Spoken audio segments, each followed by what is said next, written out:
just real quick before we fully jump in, I have the greatest wife in history because for our 1-year wedding anniversary, I don't know if you know this, I didn't know this. For your 1-year anniversary, you're supposed to get each other something that is paper. Daniela kept to it perfectly with literally one of my dream bags, which I am like over the moon about. This is a Bottega Veneta pouch bag, and it is leather lined on the inside and it is paper on the outside. They don't make this bag anymore. We have gone into so many Bottega Veneta stores and I have been like, can I just like hold it? And I like stand in the mirror and like take little pictures with it and stuff. I think that was one of the first things that we ever did together on like a day where we like hung out when we were like, before we were even dating. Thank you. Questions. What do you think about Alessandro Michele being the new CD of Valentino? On one hand, I'm a little bit sad because Pierpaolo just makes heartbreakingly his couture work is just heartbreakingly beautiful. But this will be very interesting because hopefully Pierpaolo will go get picked up by another couture house. I'm kind of gunning for, I think Chanel is the one that's on the rumor circuit, is that he's taken over for haute couture at Chanel. I would love that. I'm excited to see Michele go into a role where he's able to bring haute couture into his vision, because despite having what just feels like years and years of just endless content from Michele, haute couture has kind of not been part of the recipe so far. So I'm really excited to see some haute couture from him. I really hope they keep their haute couture program alive. Please, Valentino, do not kill that when you bring in Michele. The real thing I'm looking forward to is more severed heads. Bring back the sever. What brand's studio or factory would you want to visit and why? Well, the number one right now is Jeffrey B. Small. I'll put it like this. When we released the full Jeffrey B. Small interview on the Patreon, we, faster than any other video I've ever put on the Patreon, got a bunch of people saying, this is the best video you've ever released. And it's literally just an hour of me letting someone talk into my microphone. So yeah, now the number one answer to that is I would like to go to Jeffrey B. Small's facility in rural Italy, and I would like to see how that, how the best clothes in the world are made. That's what I want to see. That's my big deal. There are other brands, of course, that I would like to see. What's your answer to this question? Because I think I know what it is. It's Hermes. Yes. Okay. So both of us now we're obsessed with Hermes. I think obsessed is a fair term right now. We are both obsessed with Hermes because the more that I learn about them as a company, the more I'm like, I don't see how this has become a global company at all. Like, it seems like everyone here is just so damn into quality and making things the right, and like really like, oh, it can't just be any teapot. We got to really make this shit. Like, it's crazy to me, even considering their prices, it is crazy to me that they're making any money at all. Yeah. What other brands would you, be very cool. You said who? Issei. Yeah.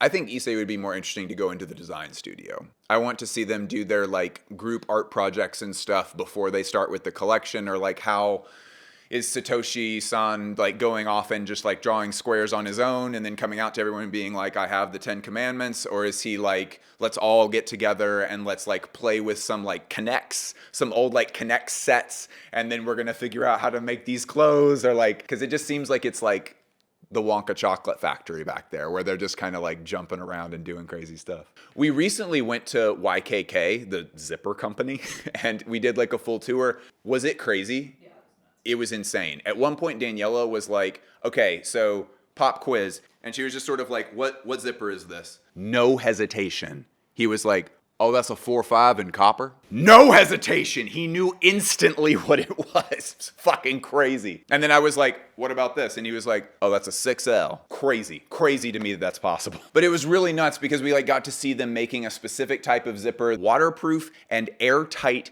zipper that you can go back and forth with. I was freaking out about that zipper so much that he gave me one, which I was kind of the president of YKK America, I don't want to brag, the president of YKK America gave me a super cool zipper. Who's a stylist you look up to? Easy question. Julie Ragolia. Love this lady. And she also runs the magazine Autre. Autre is super good, by the way. If you need like an independent magazine to like go look into that you haven't before, Autre is great. Something that is really interesting to me is the styling for brands like Zegna, where it's like, oh, do you even need, like, I think some people maybe who are maybe a little bit new to this might look at that and say like, oh, does that even need a stylist? And then you find out the more that you look at this stuff, and especially when you see it done not very well, that you find that yes, in fact, styling is exceptionally important to shows like this.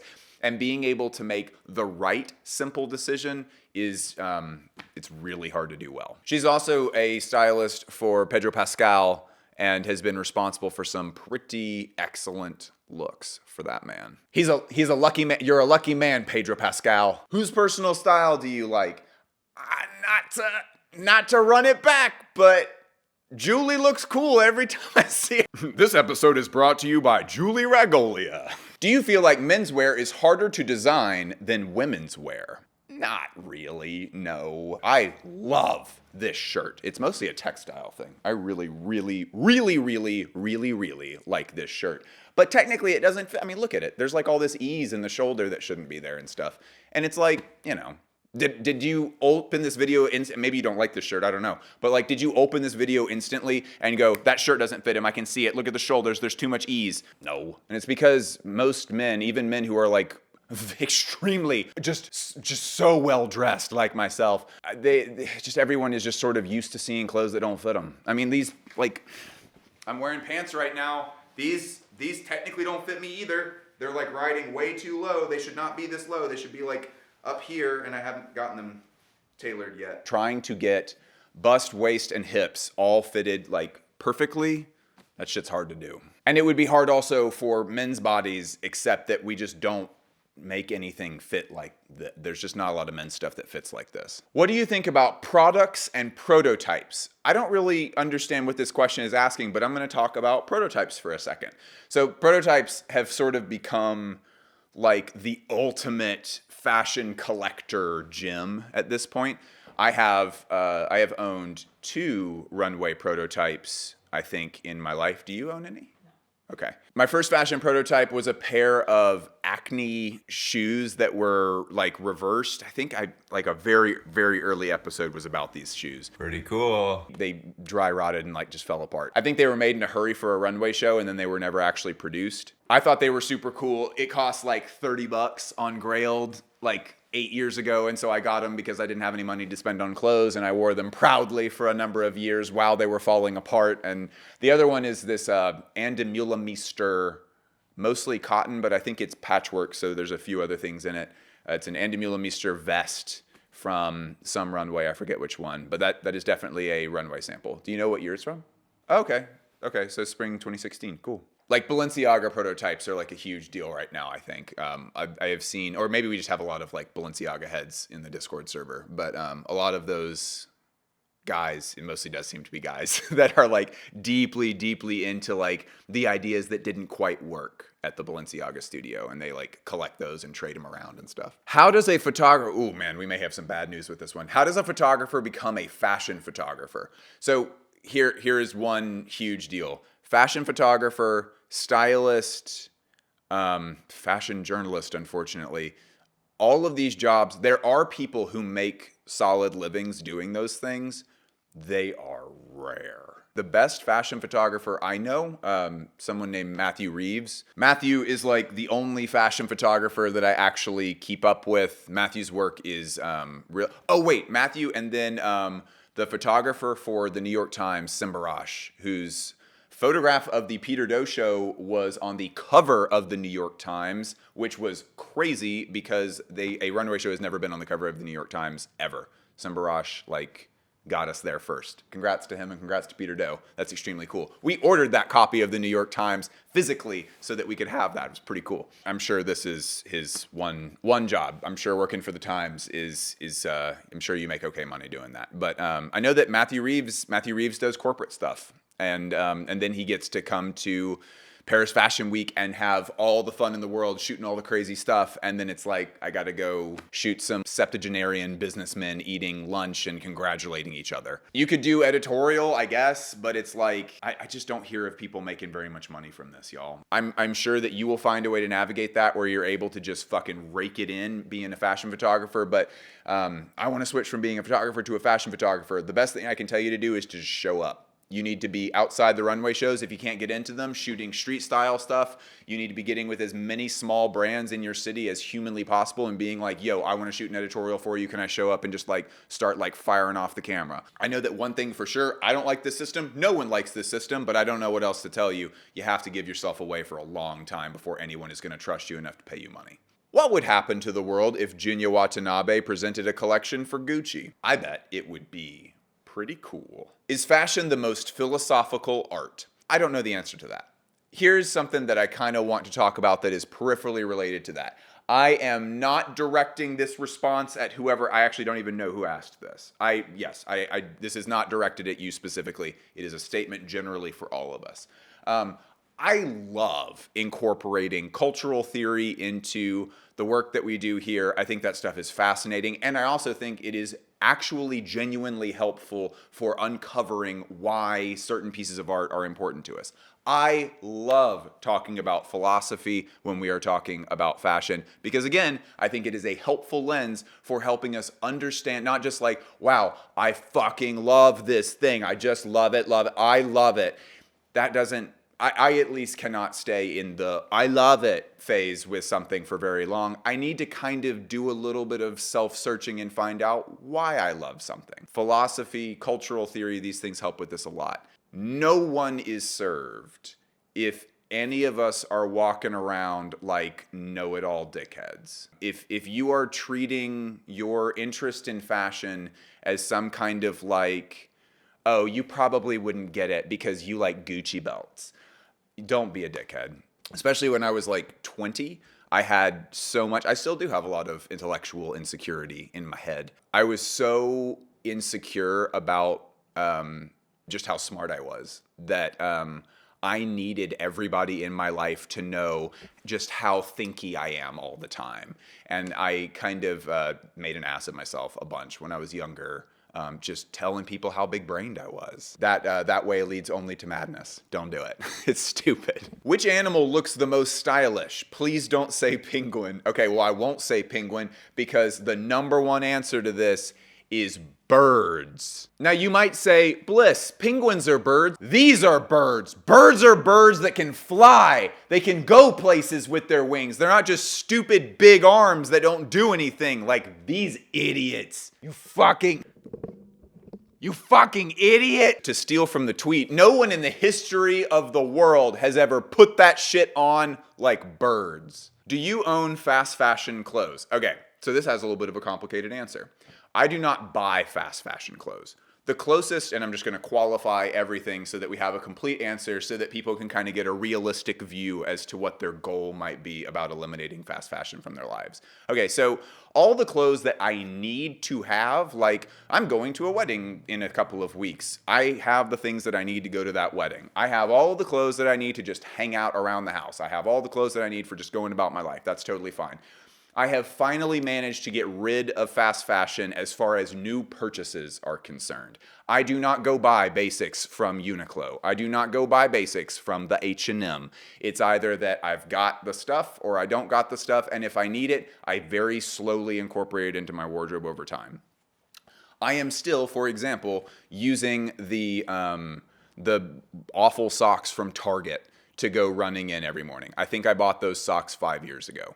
I am still running, again, in like weird, cheap, like 5-pack of Hanes t-shirts that I think I got even longer ago. Some of those ones are like from college, I think. Honestly, they're gross.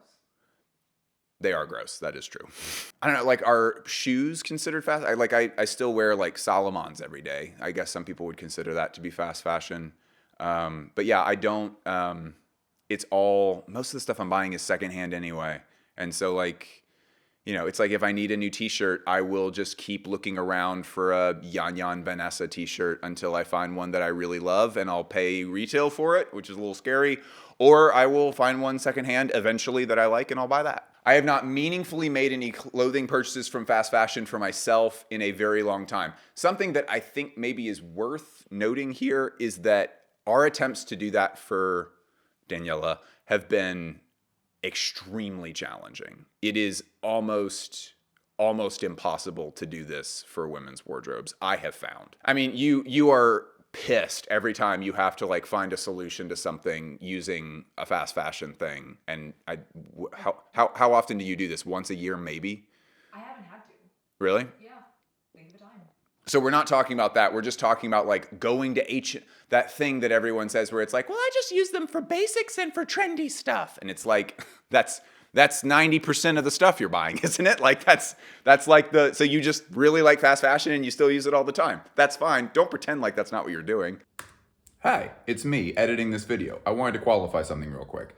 Every time we talk about fast fashion in this way, we get a lot of responses where people are asking like, what are you supposed to do if you don't have enough money to go buy designer stuff and you don't have the time to go like search around for all this stuff? That is really not what we're talking about here. On this channel, we are mostly speaking to an audience of people for whom buying clothes is their hobby. That is certainly my hobby, and I suspect it's a lot of your hobbies too, or else you probably wouldn't be watching this video. We are not talking about someone who is recovering from homelessness and needs to go get a suit for an interview, or a single mom with 5 kids who just needs new school clothes. Those people can go to the H&M with my blessing. That is honestly not what we're talking about. What we're mostly talking about here are people who are in their 30s, they have a steady, consistent job, maybe they have 2 incomes in their household, and they just don't like the idea of spending more than $20 on a t-shirt, so they don't. They just go to the cheapest place they can possibly find it, and they buy clothes that are from fast fashion companies. Stop it. And a lot of this, I will say a ton of this has come from having a little bit more financial freedom. Like, I paid off my student loans a year ago. We neither of us have any credit card debt. And so like being able to be like, have a little bit more financial breathing room has allowed for that to become like a bigger priority and stuff. I don't know if this would have been possible when it would have literally been impossible if I was 20 years old. You don't have to get to that place immediately. I've just been doing this for so long that it's like I've had different fashion projects going for like a long time. So if any of that felt like discouraging to anybody, please don't let it be discouraging. Do what you can, and you're already way ahead of the curve on it. I feel like we have to qualify a million times because it's like some biologist is going to get in the comments and be like, this asshole has no idea what he's talking about, which I feel like more content creators maybe should tread a little more carefully with all this stuff. I'm not a scientist. Seek the advice of scientists, the people who are the only people who are qualified to actually tell you about this stuff. Love you. Bye. See ya. Taking my bag and I'm going home.